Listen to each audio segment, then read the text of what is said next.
네, 국민의힘이 어제 의원총회를 열고 새 비대위 구성을 위한 당헌 개정안을 추인했습니다. 하지만 권성동 원내대표의 즉각 사퇴를 요구하는 목소리가 분출하고 있어서 새 비대위 출범까지는 첩첩산중인 상황입니다. 한편 김건희 여사가 해외 순방 때 착용했던 목걸이 등 이 보석류가 재산 신고에서 빠진 사실이 알려지면서 논란이 일고 있는데요. 관련 내용 포함한 정치권 소식들 최수영 시사평론가, 김성환 시사평론가와 함께 짚어보겠습니다. 두 분 어서 오십시오. 어서 오십시오. 안녕하세요.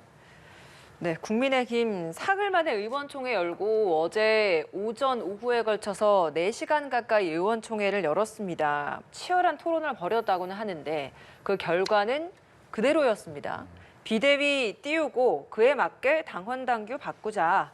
그리고 그 내용은 최고위원 5명 중에 4명이 사퇴할 경우에는 비상 상황으로 보고 비대위 전환하는 걸 명시하자. 이 내용이었습니다. 네. 자, 어제 의총 결과 보고 어떤 생각 드셨습니까? 그러니까 저는 뭐 이게 다 언론도 표현했지만 돌고 돌아 뭐 다시 권성동 원내 체제냐 이제 이 얘기인데 저는 이걸 보면서 국민의힘이 사법부의 판단에 대해서 약간 불만을 표시도 하면서 결국 또 이게 법의 해석대로 가고자 하는구나 하는 생각입니다. 그러니까 이 법에서 이제 당헌에 규정된 비상 상황이 당대표 권리라는 것은 비대위가 와해됐을 때라고 했는데 그 와해된 거를 이 구체적으로 명시하지 않았으니까 이제 구체적으로 명시하자는 거죠. 그러니까 5명 중 4명이 사퇴하면 그게 비대가 된다. 그래서 저는 이게 이제 그러니까 법원 판결에 따르긴 한 거죠. 그런데 법원은 사실은 그 절차적 과정도 과정이지만 이 비상 상황을 규정한 때 이 상황 자체가 좀 모순이 있다 이런 지적이었는데 결국은 이제 이걸 피해가면서 이걸 같이 했다는 것은 제가 보기엔 고육지책입니다. 정말 이거는 고육지책인데 과연 근데 중요한 건 이거죠. 이렇게 했을 때 그러면 국민의힘의 지금 위기가 수습되고 극복될 것인가? 저는 사실 조금 회의적으로 봅니다. 그러니까 이게 왜냐하면 본질적으로 이거를 해결하려는 노력을 해야 되는데 지금은 약간 삐껴가는 그러니까 지금 일부 언론에서는 위인설법도 아니고 위당설법이냐 이게 당을 위한 법을 따로 만드느냐 그러니까 당헌에 적시해서 우리가 법원이 더 이상 판결을 해도 우리가 불리하지 않도록 하겠다는 의미인데 이게 과연 그 책임지는 정당이 지금 원인은 사실은 이제는 지도부가 사실상 형해화되고 와야 된 지금 상황에서 다시 지금의 비대위를 유지하기 위해서 권성동 원내대표가 다시 이것을 다시 여기 맡아가지고 이것을 당헌당규 개정을 해서 전국위원회 열어서 추인받아서 그 다음에 법원이 어떤 가처분이 들어오더라도 이것은 빠져나갈 수 있을 것이다. 또 주호영 전 비대위원장은 지금 사실 또 내 비대위원장의 지금 직무정지에 대한 가처분을 또 냈어요. 네. 이게 온당하냐고 또. 그러니까 이렇게 지금 법리적으로 막 맞물리는데 정당의 미래를 이렇게 법에만 맡겨도 되는 건지 그리고 이런 혁신에 대한 것들이 정말 이 정치로 풀어야 할 문제를 이렇게 법에 의존해서 가는 게 맞는 건지 그리고 어저께 의총에서도 굉장히 격론이 있었다고 그러잖아요. 중진들은 많이 이 현 지도부에 대한 책임을 물어야 하고 사퇴해야 된다가 있었는데 결국 초재선 그룹 쪽에서 지금 당의 현 지도부에 힘을 실어주자로 갔는데 글쎄요 저는 이렇게 되면은 이준석 대표가 또 가처분을 신청하겠죠. 그러면 그러면은 이제 이 비대위가 이렇게 또 출범하면은 그다음에 추석 이후에 또 가처분이 또 나오겠죠. 이게 전 쳇바퀴 돌면서 힘만 더 동력만 소진되고 힘만 빠지는 게 아닌가 싶어서 고육지책임은 인정합니다. 그런데 과연 이게 민심의 수습 방안이 될 것이냐? 이거는 제가 한번 지켜볼 만한 사항이라고 생각합니다. 예, 그 오전까지 치열하게 반대 토론이 있었다고 하는데 그 이후에 점심 식사 후에 윤석열 대통령 후보 시절에 수행팀장이었던 이용 의원이 등장을 해서 의총 결과가 정해졌으면 그걸 따라야 하지 않았겠느냐 뭐 이런 이야기하면서 자연스럽게 이제 다들 윤심이 이것인가라고 생각을 했고 실제로 일부 언론 보도에서도 주말 사이에 권성동 직무대행과 대통령이 만나서 관련된 논의를 했다라고 이야기를 하다 보니 그러면 권성동 원내대표의 의중이 곧 윤심이고 그러면 이대로 가야 되는 것인가 이런 기조로 좀 변화가 생겼다라는 의견들도 있더라고요. 어떻게 설명해야 될지 참 모르겠는데요. 참 집요하고 비정하다 이런 생각을 안 할 수가 없는데요. 이준석이라고 하는 한 명의 정치인을 찍어내기 위해서 이렇게까지 해야 되는 건가? 과연 정당이라는 게 무엇인가? 정당이 누굴 위해 정치하는 건가? 이런 생각을 안 할 수가 없어요. 결국 국민 바라보고 당원 바라보고 정치하는 게 아니라 대통령 한 명 바라보고 정치하고 있는 것이나 마찬가지잖아요. 그러니까 앞서 법원 판결 취지 말씀하셨지만 법원 판결 취지는요. 이준석 대표를 해임할 정도의 비상 상황은 아니다. 이거예요. 그러니까 이준석 대표에 대한 지위에 관한 부분에 대한 판단을 한 거예요. 그러면 이준석 대표를 해임할 정도의 비상 상황이 아니라고 하면 이준석 대표는 당대표 직위를 그대로 갖고 있다고 하는 판단을 한 거예요. 근데 당대표 직위를 못 갖게 하기 위해서 이렇게 비대위 체제로 계속 넘어가는 게 맞는 건가? 이 법원 취재, 판결 취지의 정면으로 정반대의 판단을 하고 지금 움직이는 것이다. 국민의힘은 그런 법원 판단 자체가 정당 민주주의 침해다 이렇게 얘기를 하고 있지 않습니까? 그런 내용적인 것들에 대해서 정한 것에 대해서. 이제 앞으로 국민의힘은 그런 법원 판단 다 부정해도 되는 거네요. 그러니까 마음에 안 들더라도 네. 불가피하더라도 법원 판단을 인정할 수밖에 없는 거잖아요. 그게 입법부로서 사법부를 존중하는 거 아니겠습니까? 근데 그거 우리는 무시할 거야. 판단을 이렇게 했으니까 그걸 비껴가는 방법은 우린 이런 꼼수를 동원할 거야. 이렇게 대국민 선언을 하는 것이나 다름없는 이런 식의 정치 행태를 과연 국민들은 어떻게 바라볼 건가 이런 생각이 들고요. 민주당이 일단 집권을 못했으니까 민주당 사례를 하나 들면요. 민주당 문재인 정부 시절이나 민주당이 그동안에 지난 5년 동안 해왔던 모습 보면서 제일 아픈 구석이 몇 개가 있어요. 그중에 제일 대표적으로 꼽는 게 이른바 조국 사태잖아요. 집요하게 국민의힘이 공격했고 그게 나중에도 적지 않은 영향을 미쳤다고 얘기를 해요. 근데 그 당시에는 몰랐어요. 몰랐는데 나중에 가서 선거 3번 영업포 패배하는 하나의 원인이 될 거라는 생각은 나중에 가서 패배하고 난 다음에 알았어요. 저는 국민의힘이 지금 이준석 대표 이렇게 찍어내는 이 과정들이요. 나중에 가서 선거 패배하고 난 다음에 그때 그것 때문에 그랬구나. 이런 얘기가 나올 만한 것이다. 이 상황이 앞으로 한 1~2주가 만에 다 정리가 될 수 있으면 모르겠는데 정리 안 되거든요.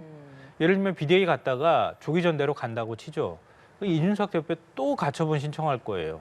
왜냐하면 법원 판단은 내년 1월 8일까지 징계가 풀릴 때까지 이준석 대표는 당대표라고 사실상 인정을 한 거예요. 근데 전대를 해서 이준석 대표가 없는 사람 취급하고 그다음 새 대표 뽑아버리면 새 대표 또 그 직무정지 가처분 또 들어갈 수도 있는 거 아니에요? 언제까지 이거 계속 반복할 겁니까? 본안 판결 나올 때까지 2년 뒤까지 계속 싸울 거예요, 이준석 대표하고. 국민의힘이 이준석이라고 하는 정치인 한 명을 못 당하잖아요, 지금. 왜 못 당하냐면 명분 없는 싸움을 하기 때문에 못 당하는 거 아니겠어요? 이런 악순환의 늪에 계속 빠져 있는 사이에 대통령 지지율 안 올라가고 국민의힘 지지율도 결국은 이 상황에서 더 이상 나아지지 않는다고 하면 나중에 가서 후회할 날이 있다. 그러니까 이럴 때 정말 더 나가지 않고 나가고 싶어도 참아주는 게 그게 바로 정치가 가지고 있는 미덕이라고 저는 생각합니다. 예. 쳇바퀴라는 표현도 아까 전에 평론가님께서 써주셨는데 지금 가처분의 가처분이 이렇게 낸 상황이잖아요. 만약에 이번에 이준석 대표가 낸 가처분이 또 인용된다면 그렇다면 국민의힘은 앞으로 또 어떤 결정을 할 것이고 앞으로 국민의힘이나 이준석 전 대표나 누구 하나가 물러날 가능성이라도 있을까요? 그러니까 이게 그러니까 어떤 사태가 벌어졌으면은 임시 땜빵이 아니라 본질적 치유를 해야 되는데 지금 사실 이게 돌려막기식으로 지금 하는 거거든요. 그러니까 저도 사실 이게 다시 또 비대위가 가처분 신청 대상이 됐을 때 또 이게 인용되면 어떡할 것이냐. 저 사실 우려가 됩니다. 그러나 어제 의총에서 여러 이제 또 국민의힘의 율사들이 많아요. 막 치열한 갑론을박이 있었던 걸로 알고 최재형 의원은 조금 불가하다는 쪽이었던 것 같은 율사라도 다른 법률지원단 쪽에서는 그래도 우리가 법리 검토를 다 거쳤다고 얘기를 하는데 저도 이게 뭐가 맞는지 이제 또 결과를 가봐야 되겠죠. 근데 제가 말씀드리지만 이런 상황에서 이것을 법리적인 해석과 법리적인 대응으로만 풀겠다? 저는 그게 조금 정치를 보여줘야 할 집권 여당, 그다음에 그 정치를 행해야 될 정당이라는 구조가 왜 이렇게 자꾸 법리에만 의존해서 이것을 자꾸 이렇게 말하자면은 얕은 수로 빠져나갈 생각을 하느냐. 물론 이제 저는 그 얘기는 일리가 있어요. 초재선 그룹에서 나온 거. 그러면 권성동 원대가 빠져버리면은 지금 방망이 누가 치냐. 그러니까 누군가는 의사결정할 사람이 있어줘야 그다음에 수순을 밟지 않느냐는 얘기도 맞아요. 그런데 사실 이런 것들은 저는 총의를 모으기 나름이거든요. 정당이라는 결사체가 저는 그렇습니다. 치열한 토론을 통해서 예를 들어서 원내대표 새롭게 선출한다. 그러면은 교황식 콘클라베 방식으로 지금 선거 공고하고 후보 이렇게 하고 하는 게 아니라 비상 상황이니까 밤새 토론해가지고 한 명을 옹립해서 자 그러면 이분이 우리 지도를 맡겠다 해가지고 갈 수도 있는 방향인데 결국은 이제 지금 이런 상황이 더 악화되지 않도록 권성동 원내대표를 중심으로 어쨌든 수습한 다음에 질서 있는 퇴진을 하자. 뭐 이게 지금 논리 같은데 네. 글쎄요. 뭐 이거는 정치라는 것은 선택의 문제고 그 선택에 대한 평가는 국민이 하십니다. 그래서 저는 이 선택은 존중받아야죠. 왜냐하면 의총에서 결론이 났기 때문에 저는 그것 또한 뭐 침묵도 하나의 의사표현이듯이 결론이 났으면 난 것에 대한 따르는 게 저는 우리가 선당 후사란 말을 쓰잖아요. 그러면 여기 따라야겠죠. 그런데 저는 과연 이게 법리적 쳇바퀴 돌다가 여기에 대해서 법원이 또 제동을 걸었을 때 그 다음엔 이거는 치명상이 될 수가 있으니까 이 점에 대해서 저는 지금 제가 보기에 이 국민의힘의 가장 큰 문제가 뭐냐면 이준석 대표의 이 얘기가 진행됐을 때 플랜 B가 없었다는 거예요. 플랜 A만 있었어요. 근데 지금 저는 이제 이걸 교훈을 삼아서 플랜 B, 플랜 C를 준비를 해야 됩니다. 또 기각됐을 그렇죠. 때, 여러 가지 인용이 됐을 때를 됐을 때 가정해서. 경우의 수를 둬야지 그때 가가지고 멘붕이 오면은 그거는 사실은 정당도 집권 여당도 아닌 거죠. 그래서 그 점에 대해서 이미 선택을 했으니까 선택지는 이제는 졌습니다. 이제는 판단은 법원이 내리고 또 그 판단에 대한 모든 결과는 민심이 평가를 내릴 겁니다. 그런데 저는 과연 이게 온당했는지 여부는 차치하고 어쨌든 법리적인 부분으로 너무 접근한 게 아니냐. 정치를 결국 정당이 보여줘야 하는 그 담대함들이 좀 없었다. 상상력이 좀 부족했다. 좀 그렇게 평가하겠습니다. 그러니까 판단은 이미 나왔기 때문에 의총 결론 받아들여야 한다라고 말씀을 하셨는데 사실 그 대표성에 대한 문제도 많이 네. 나오고 있지 않습니까? 115명의 국회의원 중에서 뭐 80명 넘게 이 자리에 참석을 했었고 그중에 최종적으로 이런 표결을 할 때는 60명 좀 넘는 숫자만 남아 있었고, 그러니까 절반 조금 넘는 숫자이지 않습니까? 네. 그런 상황에 이 표결 자체도 무기명 뭐 투표 이런 것도 아니고 박수로 이 대표성에 대해서 어떻게 생각하세요? 그래서 저도 사실 그 절차적 정당성에 대해서 뭐 이미 의총 결론이 났으니까 제가 뭐 여기서 더 이상 거론할 필요는 없습니다만 다만 국민의 힘이 지금 처한 저는 이 현실을 보여주는 거예요. 국회의원 지금 정말 비상 상황 아닙니까? 국회의원 115명 가운데 66명만 참석했다는 거잖아요. 그럼 절반 조금 넘는다는 건데 그러면 우리도 침묵도 하나의 의사표현이라고 하는데 이런 상황에서 말로만 하고 밖에서 얘기할 게 아니라 이 안에 가가지고 진짜 자신의 의사를 표현하고 결기를 보여줘야죠. 그게 정치 아닙니까? 그런데 이렇게 빠져버리고 팔짱 끼고 있다가 또 나가서는 또 다른 얘기하고 저는 이런 것도 하면 안 되는 거예요. 최소한 115명이면은 100명 넘게 참석해가지고 지금 이 상황에 대한 당의 처한 위치에 대해서 소속 구성원으로서 선출된 선량으로서 보여줬어야죠. 이런 게 과연 국민들 눈에 저게 정말 위기 상황으로 느끼고 있나? 이런 의구심을 드리겠죠. 네. 이 대표성에 대한 논란 말씀하시겠습니까?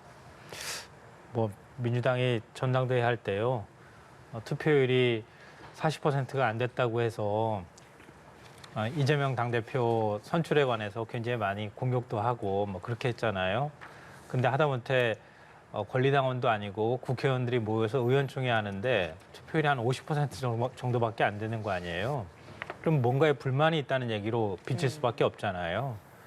그러니까 아마 친윤계가 모든 걸 주도하고 있는데 내가 가서 뭘 얘기해봐야 뭐가 의미가 있겠나. 별로 의미가 없을 것이다라고 생각하는 의원들이 적지 않다는 걸 상징적으로 보여주는 거 아닌가 싶어요. 그러니까 지금 이제 이렇게 당을 한쪽 방향으로 자꾸 끌고 가는 거는 결국은 이른바 윤핵관이라고 하는 윤핵관이든 윤핵관 호소인이든 또 친윤계라고 하는 의원들이 당을 비상 상황으로 규정하고 비대위 체제로 가게 연판장 돌리고 초재선이 나서고 그리고 난 다음에 법원 판단이 나왔는데도 불구하고 다시 또 비대위로 또 가겠다고 또 밀어붙이는 이런 상황인 거죠. 이런 거는 뭐 어떻게 생각하면 힘이 한쪽 방향으로 작동하고 있다는 뜻이기도 하고요. 다른 방향으로 갈 경우에 우리 모두가 쓰러질 수 있을 것이라고 하는 두려움 같은 게 있는 것 같아요. 그러니까 한쪽 방향이라고 하는 거는 말씀하셨던 것처럼 대통령의 뜻이니까 그 방향으로 무조건 가야 해. 이런 관성이 작용하는 것 같고요. 반대쪽 두려움이라고 하는 것은 만약에 여기서 꺾이게 되면 그러면 우리 미래는 아무도 보장할 수 없어. 아니면 여기서 꺾이게 되면 혹시 우리 편 아닌 다른 누가 들어오면 어떻게 되는 거지, 당이? 나는 그 다음에 어떻게 되는 걸까? 뭐 이런 게 계속 같이 맞물려 있는 거 아닌가 싶어요. 민주당 전당대회 할 때도 계속 얘기했었잖아요. 차기 공천권에 관한 문제 얘기 나왔던 것처럼 국민의힘 상황도 역시 마찬가지 상황일 거라고 보거든요. 그러니까 의원들은 끊임없이 거기에 대해서 지금 눈치 보고 있는 상황이다. 그러는 사이에 명분도 잃고 실리도 잃는 이런 현상들이 나타나고 있는 거 아닌가 생각합니다. 예, 당내 많은 의견이 나오고 있는 상황인데 서병수 전국위원장이 법원에서 비상 상황이 아니라고 판단했으니까 같은 잘못을 할 수 없다, 안 연다라고 했다가 소집 요구서를 못 받아봤고 구체적인 내용을 들여다볼 시간이 없었다. 개정안을 보고 입장 정리를 하겠다라는 입장을 냈습니다. 미묘하게 좀 여지를 남겼다 이런 해석도 있는데요. 그러니까 약간 방향성을 수정한 거로 봐야 되겠죠. 그러니까 저는 이렇게 생각합니다. 서병수 의원이 사선 중진이고 사실 자치단체장, 당의 사무총장 다 거친 중진입니다. 근데 이게 의총 전까지는 최소한 자기 소신을 밝힌 거라고는 봐요. 이거 이렇게 가면 안 된다. 내가 상임 전국의 의장으로서 또 다른 법원의 판단에 우리가 의존하는 이렇게 또 이런 행태를 갖다가 만일 또 인용되면 어떡하느냐 이런 우려가 있었을 것 같아요. 그런데 다시 이제 의총에서 경론 끝에 어쨌든 박수든 뭐든 당의 총의가 잡혔잖아요. 그러면 중진으로서 그 전까지 할 수 있는 말과 제가 조금 전 선당후사란 말씀을 드렸는데 그러면 저렇게 책임 있는 중진 의원이 나는 당의 의총의 결과와는 별개로 나는 안 하겠어요. 라고 하면 이거는 사실 자중질환을 넘어서 이건 자해행위에 가까운 일들이기 때문에 저는 그렇기 때문에 저 서병수 의원이 지금 그렇게 약간 미묘한 여지를 남겼다고 보고 그다음에 이제 당의 기조국에서 이제 여러 가지 안을 마련해서 가서 이제 서병수 의장에게 보고를 하겠죠. 그러면 이제 거기서 이제 다시 나올 것 같은데 저는 서병수 의장이 만일 여기서 전국이 소집을 못하겠다면 당원 개정하는 방법이 막혀요. 그러면 또 뭐가 있었냐면 그럼 부의장을 통해서 해야 되냐? 이게 또 규정도 없는 상황이라 그래서 저는 더 큰 논란에 빠지니까 당에 약간 어른으로서 약간 여지를 남기면서 출구를 좀 열어놓은 것이 아닌가 싶고요. 그러니까 총의가 모이기 전에는 분명히 자기 소신을 밝힐 수 있지만 총의가 모인 다음에는 당론을 따르는 게 그것 또한 저는 책임 있는 중진 정치인의 자세. 그래서 서 의장이 저렇게 약간의 미묘한 입장 변화 스탠스를 약간 예고한 것이 아닌가 싶습니다. 서병수 위원장이 당원 당규가 국가로 치면 헌법이라서 이걸 이렇게 마음대로 바꾸면 안 되지 않냐 이런 입장을 냈었는데 그래도 당원들 간의 의견이 모였으니까 바뀔 수 있다. 그게 총의를 모았으니까. 그러니까 어쨌든 서병수 의원도 사실 의원의 한 일원이잖아요. 그러면 자기도 참석한 의총에서 박수도 뭐든 어쨌든 의결이 됐으면은 거기에 따라주는 게 당인의 도리지 여기에서 나는 못합니다라고 나가버리면은 이 당이 지금 형해화될 수도 있는 거 아니에요. 그러니까 그런 것은 사실 또 중진 정치인의 자세가 아니죠. 그러니까 그 전에 본인의 의사는 분명히 밝혔습니다. 불가하다. 그러니까 이것은 이제 정치인 거죠. 이런 것이 그러니까 따르고 해석하고 하는 것들에 대해서 결정 내리는 게 그거는 저는 책임 있는 정치인으로서 저는 뭐 이번에 본인도 참 마음에 힘들겠지만 그렇게 따르는 게 저는 순리가 아닌가 생각이 됩니다. 비대위 처음 출범할 때 서 의원이 그 당시에 뭐 근거를 못 찾겠다고 했다가 입장을 바꿨잖아요. 이번에도 입장을 바꾸리라고 보세요? 뭐 현실론을 말씀하셨으니까요. 아마 바꿀 것이다 이렇게 생각하는데요. 뭐 혼자 안 된다고 고집하기는 좀 어려울 것이다 이렇게 생각하고 근데 다만 그렇게 될 거라면 왜 그러면 안 된다고 얘기했나 이런 지적은 안 받을 수가 없는 상황이다 이렇게 보입니다. 근데 좀 해석은 엇갈리는 것 같아요. 상임 전국위 의장이 만약에 회의 소집 안 하게 되면 회의 못 한다라고 하는 의견도 있어요 보니까. 그러니까 의장이 끝까지 못 하겠다고 하면은 아무리 당무위원 4분의 1이 당무위 개최 전국위 개최하자고 이렇게 얘기를 해도 그래도 의장이 그 회의 개최 동의하지 않으면은 뭐 의결하거나 이렇게 하기 어렵다고 하는 의견도 있기 때문에 이거는 아마 서병수 의원의 판단에 따라 결론이 달라질 수도 있는 상황이라고 보는데 다만 의원총회에서 결의했다고 하는 이런 내용이 나와 있는데 나는 죽어도 안 돼라고 말하기는 참 어려울 것 같다 이런 생각이 듭니다. 그러니까 결국은 거의 그 단계까지 갈 거라고 보는데요. 만약에 그 단계에서도 막힌다고 하면은 원래 사실 제안했던 안은 주호영 의원이 새 원내대표를 맡는 안을 얘기했었잖아요. 어찌 보면 그게 제일 합리적으로 보일 수 있는 안이기도 할 것 같다는 생각이 들거든요. 근데 결국은 그걸 뭐 배척해버린 상황 아니겠어요. 그러니까 결국은 저 의원총회 결과를 따르는 방향으로 자꾸 가지 않을까 생각합니다. 알겠습니다. 어쨌든 비대위 체제로 국민의힘 다시 좀 전열을 가다듬고 있는 것 같은데 상임위원회, 뭐 중앙위원회 열릴지 언제 열리게 될지 또 속보가 전해지는 대로 말씀드리겠습니다. 자, 이번엔 주제를 바꿔서 이재명 신임 당대표와 윤 대통령 간의 깜짝 전화 통화 내용 좀 살펴보겠습니다.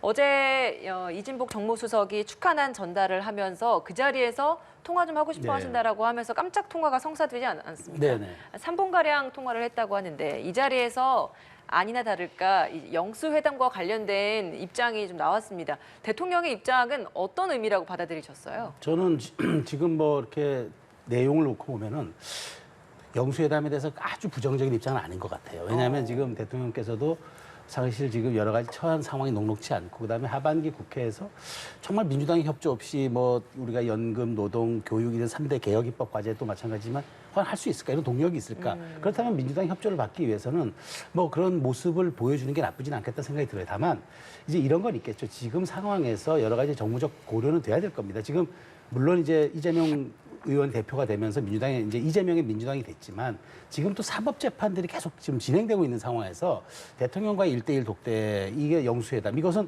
상당히 정치적으로나 우리 사회에 주는 파장이 큰 게 메시지이기 때문에 이런 점들까지 종합적으로 고려해서 아마 정무적 판단할 것 같아요. 그런데 또 불구하고 깜짝 통화를 하면서 대통령께서 이제 이렇게 한 거는 지난번 그 국회 시정연설에서 의회주의 강조했잖아요. 나는 의회주의자다. 의회 존중하고 가겠다. 그렇다면 저는 당연했던 모습이라고 보고 그다음에 근데 그 시점이 문제잖아요. 네. 그러니까 당이 안정되면 여야 당 대표들과 좋은 자리를 만들어 모시겠다. 그러니까 만나겠다는 의중은 알겠는데 네. 1대1 독대는 하지 않겠고 그러니까 그거 저도 그거 좀 쉽지 않을 것 같아요. 금년간 만나지는 않을 것 같다라는 의중이 좀 읽히는 것 같아서요. 그러니까 이제 제가 보기에 당이 안정되면이라는 말은 뭐 제가 보기에 뭐 추석 이후 정도 그러니까 비대위에서 또 비대위 판결을 가처분 어떻게 하는지 네. 묻고 보고 비대위가 순항하면 그 당이 그 안정되는 정도로도, 거죠. 예. 그다음에 이제 그 이재명 대표는 여야 영수회담을 얘기했지만 사실 영수회담이라는 게 과거 권위주의적 그 시대에 있었던 정치 산물인데 그래서 이걸 이제 여야정 협의체라고 해서 한번 해보자 그래서 지난 사실 문재인 대통령도 당시 황교안 대표가 자유한국당 대표가 여야 영수회담 신청하니까 그거 안 하겠다고 그랬었어요. 그거 안 하겠다고 그러고 여야정 협의체 다 우리 소수야당까지 다 포함해서 하자 그랬는데 그것도 사실 잘 되진 않았죠. 마찬가지로 지금 대통령의 방점은 단 둘만 만나서 여러 가지 오해나 곡해하지 말고 다 우리 저 정의당 뭐 등등 다 우리 포함해서 여야 당 대표들이라고 이렇게 했기 때문에 그런 방점이 찍혔는데 그렇지만 저는 이 위기 상황에 따라서 정말 이거는 정치적으로 풀어야 되겠다 판단하면은 여야 영수회담이 전격적으로 나올 가능성도 있다고 봅니다. 그러니까 정치란 건 뭐 살아있는 생물이라고 하지 않습니까? 상황에 따라서 달라질 수 있기 때문에 특히나 이재명 대표가 민생에는 적극 협조하겠다 얘기했고 다만 과거로 퇴행했을 땐 반드시 우리가 야당의 모습을 보이겠다고 했기 때문에 그런 점들도 윤 대통령께서 좀 고민하면서 할 것 같은데 지금 사실 정무 기능이 상실됐고 정치가 실종됐다 얘기하잖아요. 정치의 복원은 사실 이런 것들이 사실 정치의 복원인 거죠. 네. 그래서 저는 뭐 대통령의 말씀을 좀 긍정적으로 좀 해석을 합니다. 당이 안정되면이라는 그 시점에 대해서 일각에서는 아예 새롭게 전당대회 꾸려서 지도부가 꾸려지는 내년 초나 뭐 이야기를 했는데 최 평론가께서는 일단은 비대위 구성이 좀 마무리된 추석 이후 정도일 수도 있다. 그리고 지금으로서는 여러 당 대표들을 한꺼번에 만나는 그런 구도를 좀 생각하는 것 같다라는 얘기를 하셨는데 어떻게 좀 읽으셨어요? 그러니까 일단 윤 대통령의 태도의 측면에서는 야당 대표가 그러니까 새로 선출된 대표가 만납시다 이렇게 얘기를 할 때 나 안 만나겠습니다 이렇게 얘기할 수는 없는 거 아니겠어요? 일단 만나겠다고 하는 그 태도 면에 있어서는 뭐 적절한 대응일 수 있겠다 이렇게 생각하는데요. 다만 이제 조건이 너무 많아서 결국은 실질적인 속내는 당분간 만나기 싫습니다. 여기에 가까운 거 아닌가 싶어요. 그러니까 당이 안정되면이라고 하는 그것도 사실 굉장히 추상적인 개념일 것 같고요. 뭐 새 당대표가 뽑혀야지 안정되면인 것인지 아니면 새 비대위원장이 뭐 법원 판단에 따라서 어찌됐든 간에 당무를 볼 수 있는 상황 정도가 된다고 하면 안정됐다고 판단할 것인지 이것도 애매하고요. 여야 당대표님들과 이렇게 표현했는데요. 지금 교섭단체 누가 있죠? 민주당밖에 없지 않나요? 그러니까 과거에는 원내 한 4당 정도가 있었던 시절도 있었으니까 4당 당대표하고 뭐 문재인 대통령도 같이 만나는 이런 모습을 보였지만 지금 딱히 정의당 정도 외에는 여야 당대표라고 이렇게 표현하기엔 굉장히 좀 애매한 상황이란 말이에요. 정의당도 지금 교섭단체도 아닌 상황이기도 하거든요. 근데 여야 당대표님들과 굳이 이런 표현을 사용할 필요가 있었을까? 이거는 이재명 대표하고 단독으로 만날 뜻이 별로 없다. 이렇게 또 해석이 가능할 것 같아요. 뭐 언론 해석이 당장 나오잖아요. 과거 대선에서 맞붙었던 상대를 오히려 키워주는 게 될 수도 있다. 그리고 지금 사법 리스크가 진행 중인데 뭔가 거래를 시도하려고 하지 않겠느냐. 뭐 이런 이제 해석까지 나오고 있는 상황인데요. 근데 이게 맞는지는 잘 모르겠어요. 근데 하나 제가 좀 질문 드리고 싶어요. 만약에 이재명 대표하고 윤석열 대통령하고 만나면 누가 더 이익일까요? 누가 이길까요? 제가 볼 땐 윤석열 대통령이 더 이길 것 같거든요. 그러니까 상대 측면에서는 대통령 입장으로서는 좀 껄끄럽고 부담스러울 수는 있겠지만 지금 지지율이 낮은 상황이기 때문에 윤 대통령의 협치의 모습이나 통합의 이미지를 만들기 위해서는 이재명 대표하고 같이 한 테이블에서 뭔가 논의하는 허심탄회하게 만나는 장면을 보여주는 게 어찌 보면 그동안에 단 한 번도 언급하지 않았던 통합의 이미지를 한 번에 만들 수도 있는 기회일 것 같거든요. 윤 대통령이 저는 더 얻어갈 게 더 많을 거라고 생각해요. 또 그 자리에서 민생과 관련해서 뭔가 합의사항 몇 가지만 끌어낼 수 있다고 하면 대통령이 야당 대표하고 만나서 더군다나 더 의석도 더 많은 야당 대표하고 만나서 이런 거 네. 합의 이끌어내면 민주당이 그거 의원들이 반대할 수 있겠어요. 불만은 좀 얘기할 수 있겠지만 민주당은 법안 처리해줘야 된단 말이에요. 그럼 이재명 대표는 뭐 가지고 갈 수 있어요? 윤석열 대통령하고 대선 때 내가 만났으니까 난 여전히 대선 후보야. 그거 말고 또 뭐가 있을까요, 또? 저는 그렇게 많은 걸 갖고 갈 수 있을 것 같지는 않아요. 그럼 윤 대통령이 오히려 여러 가지 격따지지 말고 좀 거칠고 좀 뭔가 미숙해 보이는 측면이 그동안에 많이 보여졌는데 그게 오히려 진정성이라고 하는 것으로 다 뒤덮을 수도 있는 상황이거든요. 윤 대통령이 허심탄회하게 가서 진정성 있게 대화하고 그리고 뭔가 좀 합의 통 크게 탁 이끌어내면 저는 얻어갈 게 더 많은데 왜 그럴까? 저는 개인적으로는 조금 아쉬워요. 저도 이제 제가 드리는 말씀은 이제 그 영수회담이 부적절하다 이런 그러니까 저는 그 관측이 아니라 저는 그렇습니다. 그러니까 사실 정치의 복원을 제가 말씀드렸는데 이 두 분 다 사실은 지금 처음 정치하시는 거잖아요. 중앙 정치는 예. 이재명 의원은 예, 초선 의원이고 윤 대통령은 지금 처음 이제 입문해서 대통령이 되신 거잖아요. 그럼 이런 두 분들이 이제 일반의 상상력을 이제 뛰어넘을 수 있다고 보는 거예요. 참모들은 여러 가지 이제 선택지를 제안하겠죠. 이게 이렇게 하겠지만 대통령은 통 크게 판단하면 되는 겁니다.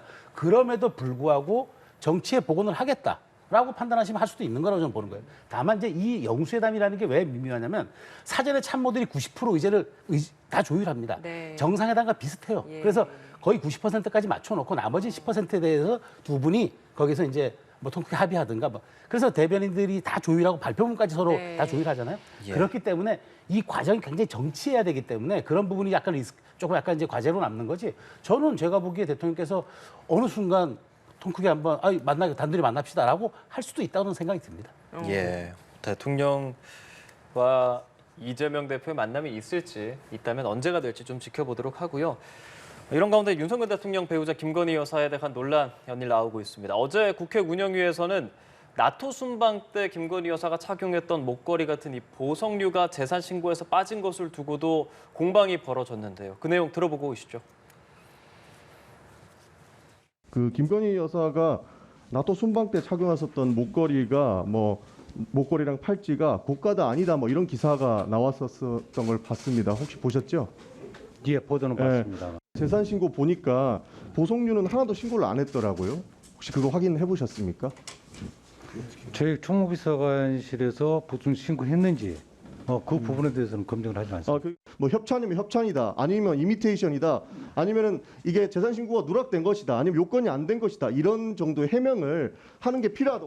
그 김정숙 여사님 의상비와 또 그 액세서리 비용, 그 비용 전체를 비서실에서 추계해 주시기를 저는 그 자료 요청을 다시 드립니다. 보석류들의 신고가 누락됐다. 이에 대해 대통령실은 일부는 지인에게 빌렸고 일부는 소상공인에게 사들인 것이라서 신고 대상이 아니다라고 해명을 했습니다. 민주당은 이해 충돌 소지가 있다고 하는 상황인데 어떻게 보고 계시는지 바로 여쭙겠습니다. 일단 가격 액수에 너무 놀랐고요. 해외 고가 명품이라고 이렇게 지금 알려지고 있는 상황인데요. 그러니까 대통령실 해명은 뭐라 그럴까요? 꼬리 자르기라고 해야 되나요? 아니면 빠져나가기식 해명을 했다고 해야 되나요? 해외 명품인지 아닌지도 확인 안 해줬고요. 지금 장신구가 가격이 얼마인지도 명확하게 얘기도 하지 않아요. 그리고 지금 공직자윤리법상 재산신고가 500만 원 이상 보석류는 신고를 하도록 되어 있는데 거기에 어떻게 그렇게 딱 맞춰가지고 중소업체에서 500만 원 이하 안 되는 걸로 구입했다 이런 식으로 얘기를 합니까? 뭔가 좀 깨맞춘 듯한 느낌이 들잖아요. 만약에요, 김건희 여사가 아니고 김정숙 여사가 해외에 어떤 순방 갔을 때 6천만 원짜리 목걸이하고 2,500만 원짜리 1,500만 원짜리 팔찌하고 브로치 2,600만 원짜리 했다고 한번 가정을 해보십시오. 그럼 국민의힘이 뭐라고 했겠습니까? 근데 빌렸다고 하는 얘기도 안 해요. 그 지인한테 빌렸다고 말합니다. 그냥 해외 명품업체한테 협찬받았다고 얘기를 하거나 아니면은 빌렸다고 얘기해서 빌리는 금액이 얼마였다 이렇게 얘기를 하면 되잖아요. 이렇게 깔끔하게 정리될 만한 설명을 왜 안 하고 이걸 이렇게 애둘러서 비껴가면서 지인한테 빌렸다고 얘기를 해야 되는 것인가. 그 지인은 대체 돈이 얼마나 많은 사람이길래 6천만 원짜리, 뭐 2,500만 원짜리, 1,500만 원짜리 뭐 이런 것들 빌려줄 만한 사람인가. 얼마나 특별한 관계인가. 그 지인이란 사람은 그럼 그런 특별한 관계를 가지고 뭐 어떤 이득을 또 얻을 수 있을 건가. 이렇게 끊임없이 상상력이 동원될 수밖에 없는 해명을 하잖아요. 왜 그럴까요? 저는 해명을 못하기 때문에 그런 것 아닐까. 그런 의심도 할 수밖에 없는 상황이라고 생각합니다.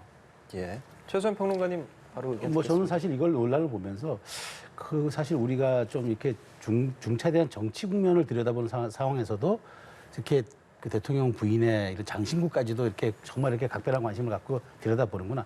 뭐 국민적 관점이 그렇고 뭐 국회가 대의기관이만큼 뭐 그걸 검증할 수는 있죠. 그런데 뭐 대통령실의 해명이 빌렸다고 하는데 저는 그렇습니다. 일단 기본적으로 공직자윤리법이라는 게 그 대통령부터 솔선수범해서 지켜야 되는 그런 가장 그 공직자로서의 모범이 되는 법률이잖아요. 그렇다면 저는 거기에 성실히 소명해야 된다고 보고 그래서 두 점을 빌렸다고 하는데 그 빌린 게 그러니까 뭐 사실은 저는 이게 대통령 가족과 또 이렇게 뭐 누가 빌려주고 한다 하는데 계약서를 쓰고 했을까라는 생각이 또 들어요. 그래서 저는 이제 총무비서관실에서 그렇게 해명했으니까 제가 뭐 더 이상 뭐 제가 사실 관계는 알 도리가 없어서 대통령실의 저 발표를 믿는다면은 저는 빌렸으면 돌려드렸고 그러니까 좀 이렇게 해서 깔끔하게 그냥 논란을 정리했으면 좋겠는데 뭐 계약서 갖고 와라 그거 아니니까 좀 이상하지 않느냐라고 하는 건 조금 정치 공세인 것 같고 너무 이 장신구 문제까지 물론 이제 김정수 여사 그랬으면 어떻게 했겠냐고 또 반문할 수는 있겠지만 저는 여기에 지엽적인 문제까지 그러니까 대통령실 해명 보고 그다음에 다른 사실이 밝혀지면은 또 이제 추궁하면 될 일이지 여기에 대해서 집요하게 계약서까지 갖고 와라 뭐 한번 들여다보자 하는 건 조금 좀 과도해 보이고 사실 우리 정치가 너무 이런 부분에 대해서 지엽적인 문제까지 네. 너무 확대하는 건 이게 과연 이게 정말 여야 협치 혹은 뭐 이게 우리가 정치의 복원 이런 말씀에 맞는 건가는 의구심이 사실 듭니다. 예. 근데 불과 5개월 전까지만 해도 김정숙 여사 그런 비슷한 논란 때문에 공격해왔던 정당이었어요. 그러니까 그런 얘기를 사실은 하면 안 된다고 생각하고요. 뭐 1, 2년 전 얘기도 아니잖아요. 그리고 70여억 원일 거예요. 아마 윤 대통령 부부의 재산이 대부분 김건희 여사 재산으로 알고 예. 있는데요.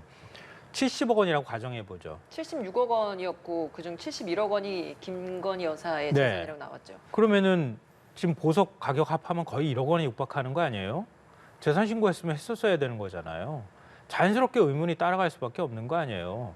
그러니까 질의를 할 때 그러니까 구체적으로 그것이 지금 의혹 제기하는 부분이 왜 타당한지 하지 않은지에 대해서 납득할 만한 설명을 했다 그러면 논란이 그냥 사그라들 텐데 그렇지 않게 애매모호하게 지금 설명을 하니까 오히려 논란이 커지고 있는 거잖아요. 네.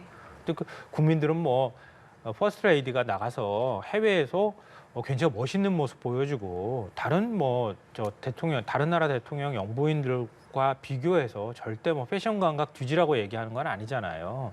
그런 건 아니지만 그렇지만 오히려 더 국민들 입장에서는 그런 부분에 있어서 의혹 제기가 되지 않도록 깔끔하게 정리해 주는 게 네. 훨씬 이미지상으로도 좋잖아요. 네. 그런 부분에 대해서 의혹 제기가 나오는 겁니다. 그러니까 사실 아까 말씀하신 것처럼 이제 이제 김정숙 여사에 대해서 국민의힘이 과도하게 했다. 사실 보수 유튜버들이 그렇게 문제 제기를 했지 당에서 그렇게까지 국회 차원에서 얘기한 건 별로 없어요. 그래서 저는 이렇게 말씀드린 거예요. 그러니까 배우자에 대해서 검증은 필요하나 너무 이렇게 디테일한 부분까지 과도하게 집요하게 이렇게 공격하고 그것을 입증하라고 얘기하는 건 과연 그게 저는 그 국회가 정당이 그렇게 정말 이렇게 중차대하게 해야 할 일인가. 오히려 저는 김정수 여사 얘기 가지고 역풍을 맞았듯이 오히려 이런 문제도 저는 민주당이 과도하게 하면 좀 문제가 있을 수 있다라는 말씀 지적드린 겁니다. 해명도 더 깔끔했으면 좋겠고 더 중대한 민생 문제에 집중했으면 좋겠다. 이 두 분의 말씀 이렇게 마무리해 보겠습니다. 최수영 시사평론가, 김성환 시사평론가 두 분과 함께했습니다. 고맙습니다. 고맙습니다. 고맙습니다.